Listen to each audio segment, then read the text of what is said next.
Hello, and welcome to the Miami Showband Peace Center Online, a truth and reconciliation platform project. Continuing our Speaking for Myself series, our witnesses today are Patsy Kelly, whose father, Patsy Kelly, an independent member of Omagh District Council, was murdered on July the 24th, 1974. And Dr. Finian Fallon, whose father, Garda Sergeant Richard Fallon, was murdered in Dublin on April the 3rd, 1970, and the first member of An Garda Síochána to be killed in the line of duty as a consequence of the so-called Troubles. Our executive producer is TARP co-founder Eugene Reevy, and research is overseen by the TARP ambassador to the UK, Joe Campbell. Mr. Kelly's testimony was recorded on March the 8th, 2021, and Dr. Fallon's testimony was recorded on March the 29th, 2021. Patsy, you're very welcome. Can you tell us your story? Sure. Well, thanks very much, Stephen. I'm the youngest son of Councillor Patsy Kelly, who was murdered in 1974.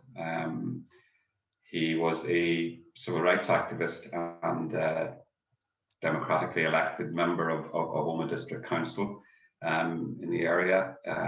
Really, he was interested in the civil rights movement, down to the bread and butter issues of just really housing in the area and jobs in the area. They were the aspects that he was trying to achieve equality for within the region. He was 35 years old when he was murdered. He was married to Tracy Kelly, and they had at the time 4 children: Geraldine, Barry, Fergal, and Una. He was travelling home from a pub that he was managing, that he was running with his brother-in-law. He left. He locked up the pub at 12 midnight, got into his car to drive the short distance out, 2.5 miles to the family home. We believe that he was stopped at a UDR checkpoint, and then he was abducted and murdered. And really, it was a complex series of events that occurred after his disappearance, really, because he had, in essence, disappeared off the face of the earth for a 3-week period. The only sort of evidence that there was anything amiss with his disappearance was that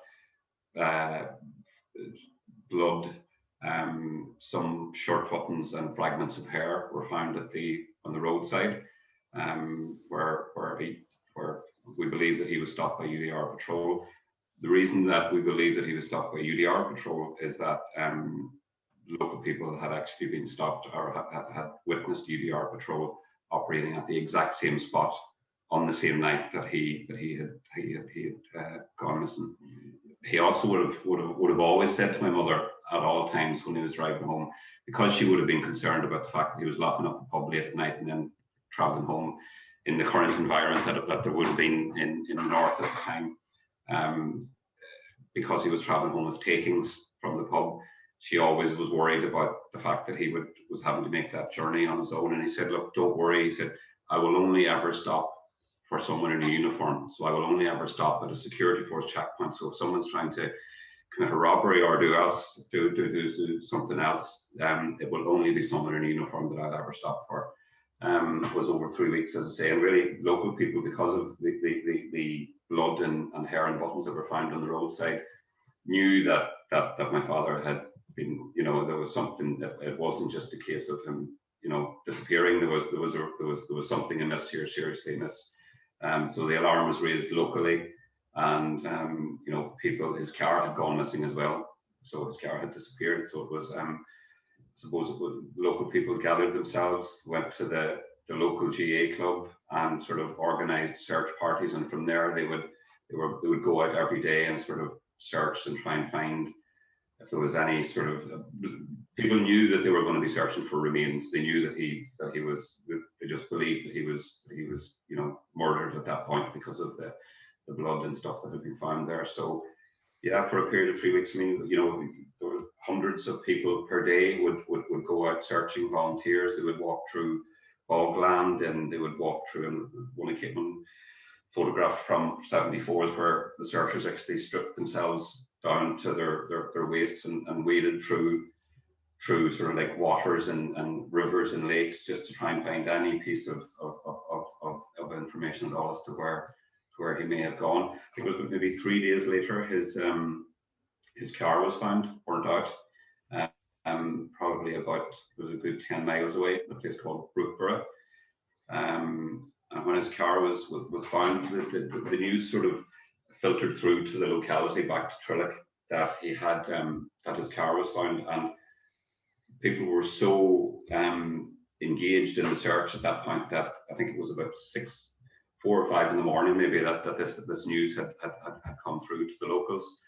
And there's a story that because people were just so hell bent on finding everything that they could about him, about what had happened to him, that people would run up the village. They ran up the village, knocking on doors so that everybody could be woken up, could be woken to say, look, we all need to go to Brookborough. We need to go to the car. We need to go and see, is he there? Is the body there, or is there anything there that would help? So a lot of them made their way to the scene of where the car was found. And I've heard this many times that a lot of them were able to. So this is a major crime scene, if you like, imagine a major opportunity has presented itself in terms of the investigation for a man a local councillor who's disappeared, thought to be murdered. And they were pretty much able to quite easily and casually walk up to the car, walk around the car. There was no sort of cordoning off to preserve evidence. While there were some security force personnel there weren't any who were sort of saying stay back, or we're trying to preserve the scene, or we want to make sure that nothing gets sort of contaminated. And there was actually in the boot of the car, they were able to even go up to the boot of the car, and they opened the boot of the car to see was the body in there. So it was the locals who were doing this, not the security forces. And there was my father's brother-in-law, my uncle, actually discovered in the boot something that he thought was very, very strange, that wouldn't have been a possession of my father's, and it was a butcher's hook, a metal butcher's hook. So he alerted the police officer to the fact that this butcher's hook was there, and that certainly wouldn't be something that my father would have had. He wouldn't have any need for something like that in the boot of his car. And put it this way, that was the last time that butcher's hook was ever viewed by anyone. It was never listed anywhere. It just pretty much disappeared off the face of the earth after that. So during the whole period of him being that 3-week period of him being missing, on several occasions the investigating officers came to my mother and said, look, we've already got enough evidence together here to secure conviction. We've already got more than enough evidence. What we need to find your husband's body. When we find your husband's body, we're going to be able to gain a conviction. During that period as well, where his body was found, Loch Eyes is the name of the location. On one occasion, the local searchers had made their way to Loch Eyes, and they were ready to search the area, or try and search the area to see if there was any evidence of my father having been there. And they were stopped by police officers who told them that, look, you don't need to search here. We've already dredged the lake. You can just leave this location alone, go to a different area to search. We've already dredged the lake here. There's nothing to see here, and to move along. And albeit maybe a week or two or so later, his body rose to the surface of Loch Eyes, having been weighed down by 2 56-pound weights. He'd been shot, I think it was 6 times in the trunk of the body. There were strong signs of strangulation, There were lacerations to the scalp, and there were signs of like a burn to the forehand or the forearm. So that they were the injuries that were inflicted upon him at the time of the murder. So yeah, that was the body was found, and nothing has happened since then. It would be accurate to say that we have been no closer to a conviction of anyone being convicted from 1974. Despite, I mean, that was a very, very confident statement for investigating officers to make to my mother. If we can find the car, so then we'll be on our way. So then the car was found, and then it was okay, right? We found the car. Now we have enough to secure a conviction. Now we just need to find the body, and it will be job done. But of course, nothing has happened since then. No one has ever been charged for it. No one has ever been properly, questioned or arrested for it. And you wouldn't have to be, a criminal sort of, mastermind to try and figure out, where the leads might be. Where might you start your investigations? Where might you start looking? Because obviously there was a UDR patrol operating in Tralee that night. And actually, to get from the scene of the abduction to the scene of where his body was found, you would have had to travel over 15 miles. So, like at that time in the north, you couldn't really travel any more than maybe 5 to 6 miles without encountering a security force checkpoint of some sort.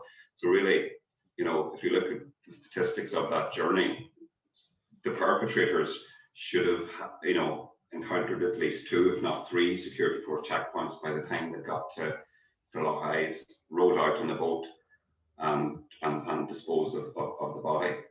So it took a lot of planning. The murders, no doubt, it took a lot of planning. It wasn't something that just happened off the cuff. It wasn't opportunistic in any shape or form. It was very well planned. It was your father, and yet you weren't born when this thing happened.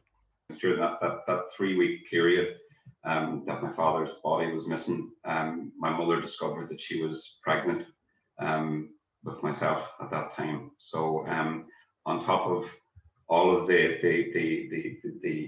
issues of trying to deal with her husband going missing and so forth, and trying to deal with all of that, she discovers that there's another child along the way.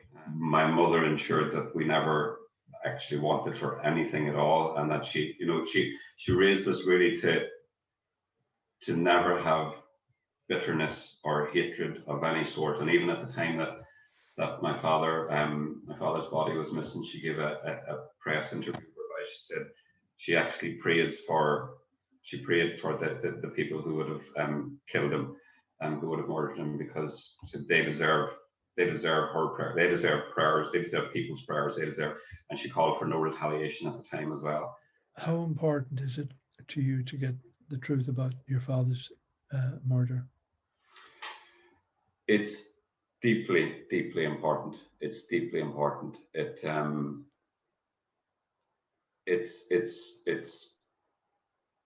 the want of at the risk of overstating something. It means everything. It would mean everything to get the full truth. It really would. And that's in twofold, in the sense that for my mother and for my brothers and sisters in the wider family circle, we all deserve the truth in that regard. Personally, for me, I need to get the truth to be able to get to what will be a point of forgiveness. Who do I need to forgive? Who planned? Who carried out? Who covered up? Who's still involved in the cover-up? And to know who pulled the strings as opposed to who pulled the trigger. How important do you think it is that the legacy issues be dealt with while victims who can forgive are still alive? It's absolutely hugely important, and the delays in getting there is such a disservice to not just those who are still alive and those who, people like yourself who survived, the violence, but to the memory of those who have gone before in all cases, like it's whether whether the person you lost was an RUC officer or a British Army soldier or a civilian or a local politician, everyone's pain and trauma is the same. And in our case, like we, on the 24th of July every year, we seek to remember and acknowledge, my father's life.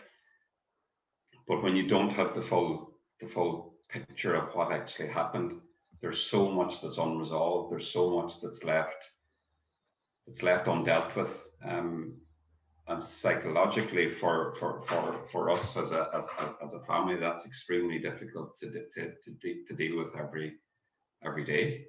You did mention that earlier on when we spoke, that there is no such thing as closure, and that seems to be something that's a recurring thing with most of the victims.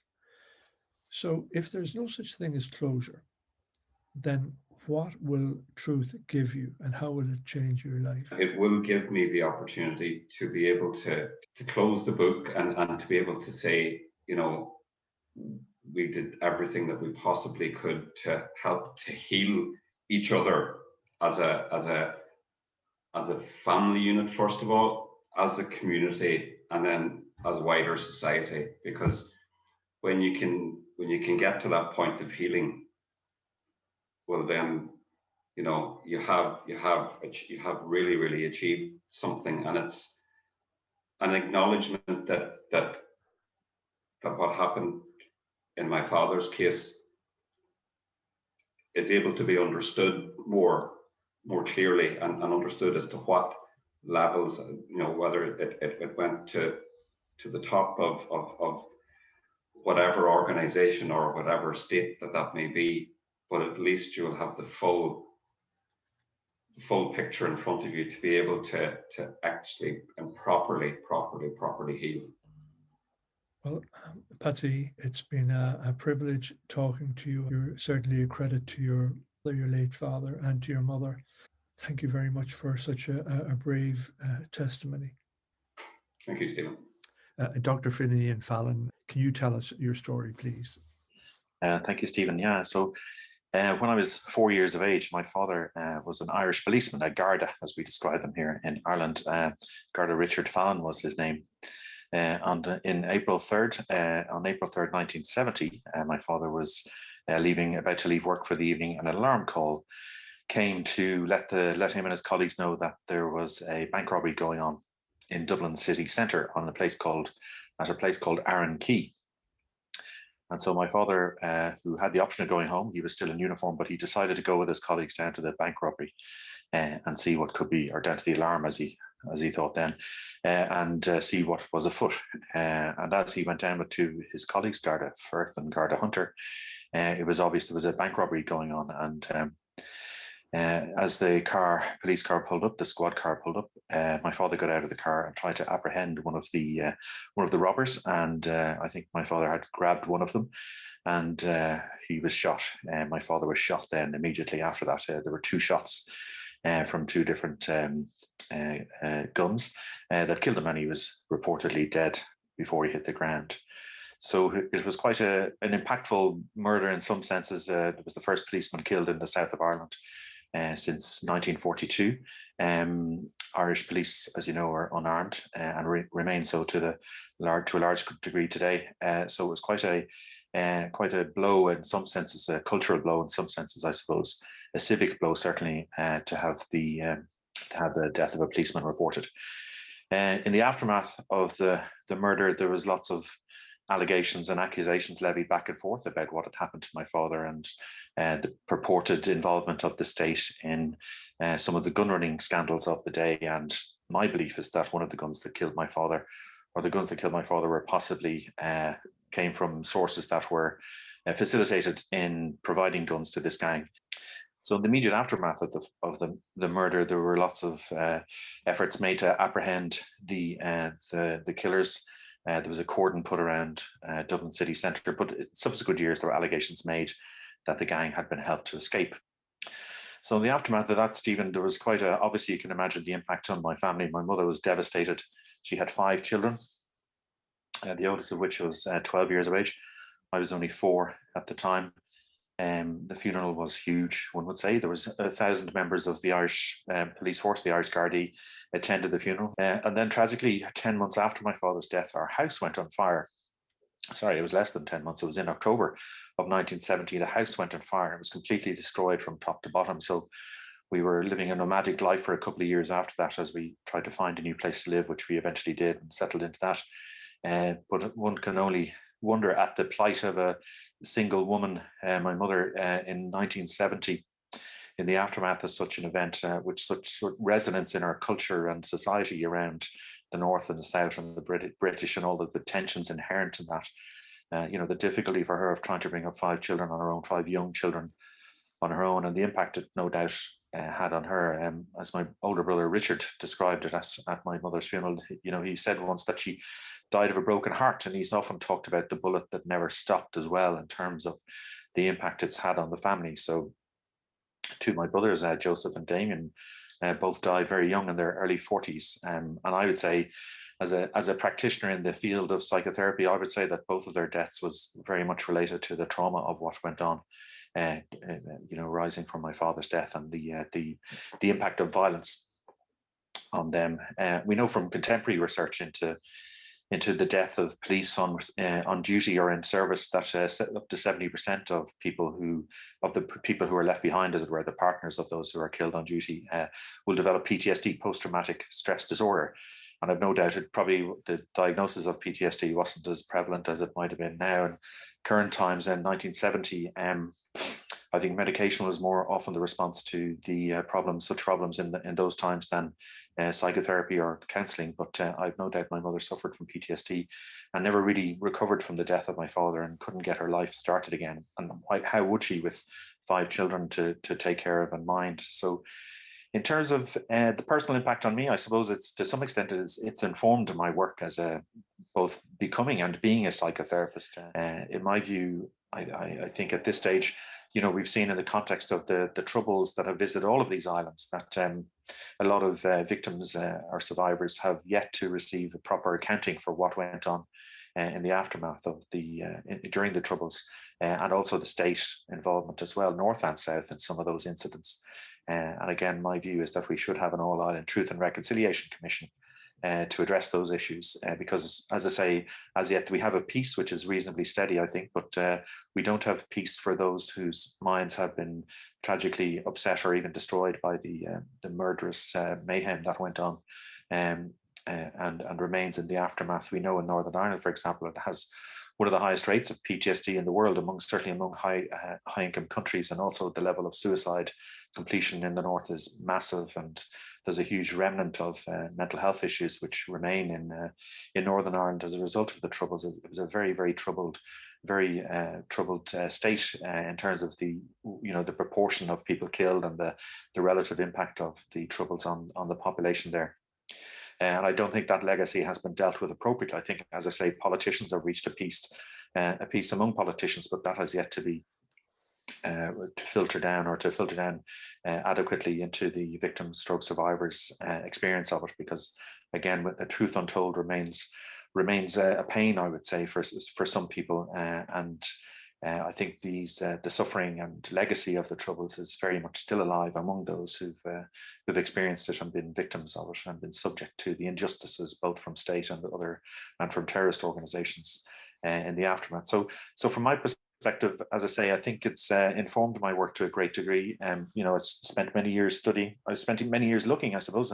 In some ways, I suppose my personal sort of professional development, I consider myself a bit of a late bloomer. I didn't come late to my profession until I was in my mid-30s before I started studying to become a psychotherapist, and continue to do so until today. But my initial phase of studying took about 13 years in total. And as I say, I think it very much informed my experience of becoming a counsellor stroke psychotherapist was, I suppose, witnessing the turmoil in my family and other families that I've come across over the years as a result of the troubles. I often visualize what happened to my father. It's almost like an explosion in the family. And the family, you know, cohesion in the family was very much destroyed. I think that also that I think we all became individual survivors after the murder because it was very difficult for my mother to keep any cohesion going among the family. Myself and my brother were not always helpful in her endeavors. I suppose we used to bunk off school at no end, and extraordinary amounts of school were missed when we were young. Thankfully, I was able to overcome that in latter years. But you know, I can only imagine the stresses and strains she was under. She was a very kindly and humorous woman as well, but very self-deprecating, perhaps to a fault. But I remember my mother had forgiven the murderers and had said that she didn't agree with capital punishment some years after the event. So she was quite brave in that, though she was criticised for that and told to keep her mouth shut by various people, literally on occasion. So again, I can only wonder at the pressure of it as a single woman, a single mother in the 70s, trying to bring up her children in that ferocious context where violent men abounded. So really, that's it in a nutshell, I suppose, Stephen. As I say, I think my father's death has really informed my understanding of things and has thankfully led me to what I consider as a kind of a transcendence of my experiences in terms of working in the work I do and the great meaning I get from it, and hopefully that I'm able to help people in it. But it's great work to be in, but it really gives you a sense of the underbelly of our culture in some senses, and the things that are ignored or pushed away. We spoke recently about the idea of strategic ignorance in an institutional context where, you know, avoiding these issues suits the narrative, both north and south, of governments and even individuals involved in terrorist organizations, because it allows them to continue building the myths around themselves and their organizations or their countries, which every country is immersed in order to maintain a kind of a national sense of itself. But in truth, you know, I suppose when we dig into these myths, we see they're not as wonderful as people would suggest they are. And as I say, it's been a very profound experience in some levels and very meaningful sort of work that's emerged from it. But there's still questions unanswered, and the Irish government has yet to answer the case in a public forum in relation to the death of my father. I have a unique opportunity here to talk to both the doctor and the patient at the same time. So how does giving a testimony as intense and as difficult as that, how does that benefit both the doctor and the patient? Yeah, it's a very good question, Stephen. I would say up until a few years ago, talking about my father's story in this context and in this way would have caused me a kind of a psychological upset for days afterwards, if you know what I mean, as the patient. And I think in some ways, repeating our story is a good thing for us as individuals, if that makes sense, in terms of we get used to the suffering or the difficulty of it or the challenge of it by speaking out. But also my hope is that it will really, from my perspective, my hope is that it will give people a better sense of the reality of things rather than the assumptions, the benign assumptions we often make about institutions and the state. I don't think it's as rosy in the garden as we like to think. And I think testimonies such as mine and yours and others really points out the manner in which institutions can often behave in relation to victims or people who challenge the status quo and in some cases try to destroy them or blackguard them or undermine them, but very rarely sort of enter into a kind of an authentic dialogue with them. So my hope is, from a personal perspective, it's a good thing, I suppose, to share one's testimony in the hope that it might help other people to speak out if that's what they feel is appropriate for them. But also from a personal perspective, I would like, my hope is for someday for some sort of truth or accounting of my father's case to be acknowledged by the state here in Ireland. But yeah, it's a good question. I think there are benefits and disbenefits from it, both personally and from both the perspective of doctor and patient. It's a very fraught story, and people can often be triggered by repeating their story. And when I'm working with clients, for example, who've been tortured or traumatized, one has to take great care and a great deal of time in terms of working through the story, if one does that at all, because it can be so fraught with difficulty and upset in going through the story repeatedly. what's the danger, somebody like you piling everybody else's problems on top of your own problems? Because you clearly have been seriously affected throughout your life.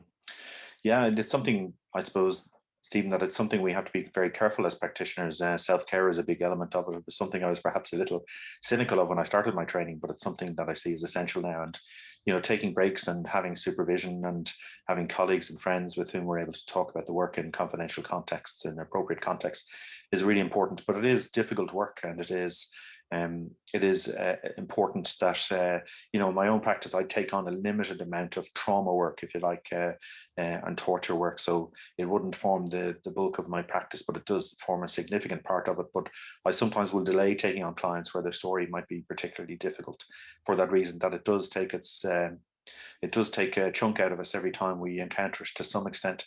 And it's only natural. I used to have night terrors for many years as a result of the trauma. I'd wake up assuming that someone was trying to kill me. I still get them, but I don't get them as fiercely as they used to be. So, you know, the other thing that has really been important for me, I started therapy in my late 20s after my mother died. And I've been talking ever since. You know, I still go for therapy. At the moment, I go for psychoanalysis twice a week.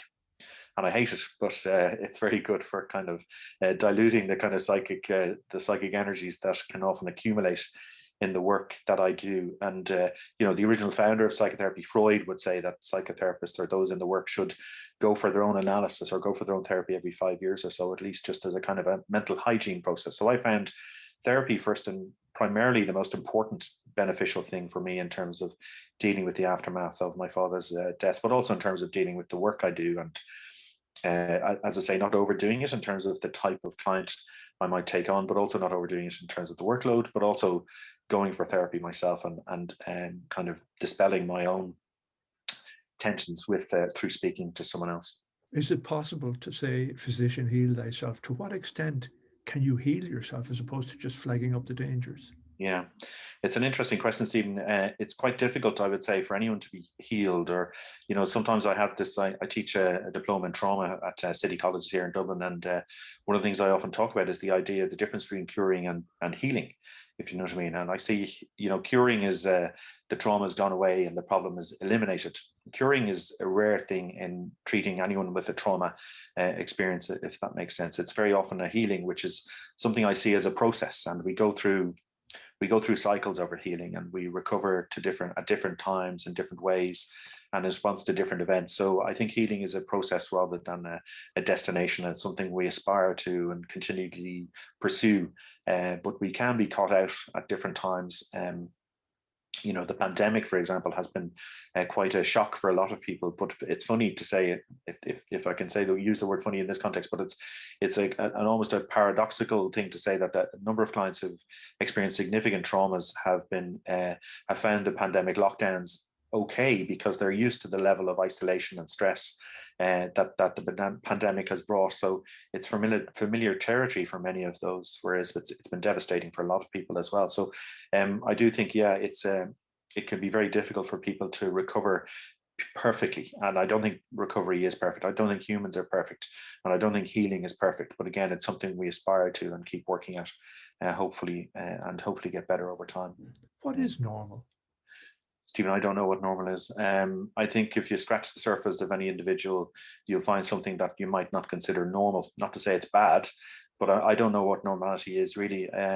You know, when I work with clients, I meet them where they're at, if that makes sense, not where my expectations or my biases are at. And that's a very important aspect of my work, is to meet people where they're at, not to sort of impose my biases or beliefs on them. So I really don't know what normal is. I think we all exist on a continuum and we move up and down the continuum. Some people may dip into illness on that continuum at times. We all may do that at times, even, I don't know. I think people may be often susceptible to depression, anxiety, stress, or obsessiveness or addiction in some cases during their life. I've met a few people who, you know, don't have any apparent suffering, but I think it's the norm in humanity is not to be normal, if you know what I mean. I think norms and the word normal give us some comfort in terms of our need for sort of structure and comfort in knowing things. But my view of the work I do in life is I spend my time not knowing rather than knowing, and that's one of the things I try to impart in students, is to say to them, you're being taught not to know rather than to know. And so in that context, I'm not sure there is any such thing as normal. There may be averages, but I don't know what normal is, Stephen. If we try to drill down into this, when you treat somebody with PTSD or somebody who's been through a terrible experience like that, where is it that you're aiming to bring them? Yeah, from my perspective, Stephen, I suppose there's I have a number of different trainings in terms of the approaches that are taken to trauma, and there's different approaches. Some of them are kind of exposure therapies, which get people to talk through the story, and that's too much for people. There's other forms of therapy that focus on the body and how people live and respond in the here and now, if that makes sense. So there's different approaches one can take from top down to bottom up, as it were, from talking to feeling. So my hope really for people is just to alleviate their suffering and let them get on with a normal life, whatever that is, to live a life of choice rather than one that's compelled by the past. Some famous writers in the field talk about people who've been traumatized often live with 2 feet in the past.